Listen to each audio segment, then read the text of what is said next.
Whenever you find yourself in a crucifixion moment, if you can stop and say, I'm in the flow of I don't know, but God does. I'm in the flow of I don't know, but God does, you know, and you start to sort of understand that you don't have to know.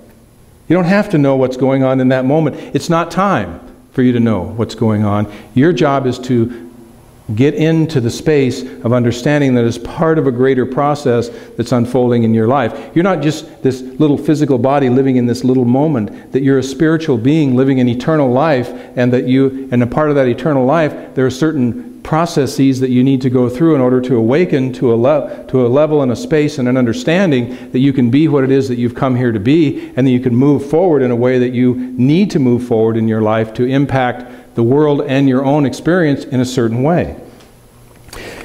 My wife Karen is one of those that kind of resists that process once in a while. And you know, when I quit Seattle Unity, I was at Seattle Unity for 12 years. We were co-ministers there. And I had reached a point through the experiences that we had. And, you know, we'd done a pretty good job. We'd done what we'd come there to do. And I reached a point where I knew that my ministry there was over. I knew that it was time for me to leave. Now, the problem is, it wasn't time for her to leave. So here we are in co-ministry, and you know, you're hired together, you're kind of joined at the hip, it's like, you know, Steve and Karen. That's kind of the way it was, and so it's kind of hard for one to leave and not the other. And so it took me a year and a half, you know, when I first got the idea that it was time for me to leave, and sort of my space was, you know, in order to be a good leader, sometimes being a good leader means knowing when it's time for new leadership. In other words, you've done what it is that you've come there to do. And so I'm like in this space, and I knew that it was time, but I waited because she wasn't there. I waited a year and a half. Well, she wasn't getting there. And so finally I just said, I've got to quit. You know, I can't do this. I have to quit. And you know, she didn't like that, and she was frustrated, and it was really hard for her, and she let go, and we quit middle of December in 2002. Well, she was mad at me, you know, and so she was crucifying me, actually, which is part of my own doing. But a couple months later, they called her back and asked her if she would come in and help out during the ministerial candidating process. And so they paid her by the hour, and she went in and she did this, and she spoke Sundays, and she kind of took care of things. And they ended up hiring a really good friend of ours, which is who I recommended they hire. Somebody actually listened to me for a change. And so she ended up being hired as associate minister. So here she was. She went through her crucifixion. And, you know, it was frustrating for her and all the stuff that goes around it. And she was like, a lot of fear, you know, because when you leave a job, it's like you have family, you have children's tuition for school, you have all the stuff that's going on in your life, expenses and so on and so forth. You know, it can be a pretty fearful time.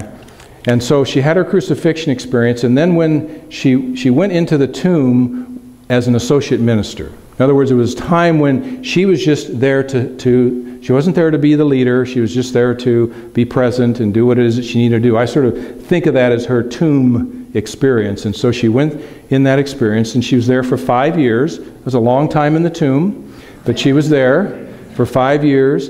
And, you know, then Richard decided it was time for him to go. And so she never did really forgive me all those 5 years, you know. That's part of being in the tomb, is that she was still mad at me for having left, you know. Even though everything was working out, you know, isn't that true in our life sometimes? Things are working out just fine, but you can't let go of that, you know, that moment.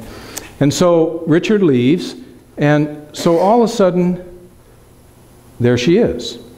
And they decide to offer her the job as senior minister. So she's like struggling with that a little bit. She says, can I do this? Well, 5 years before that, she probably couldn't have. But she had grown and matured and been involved in the things that she needed to be involved in. And so when she was offered the job, she was ready for it, in consciousness and in experience. So she's offered the job. Well, she wasn't quite convinced she should take it, so she calls for a congregational vote, because she feels like she needs, so she got a 98% vote that said, yes, you should take the job. So she elevated to the senior minister position. So now, the last several months, she's been the senior minister at the Seattle Unity Church, where she's been for almost 20 years working.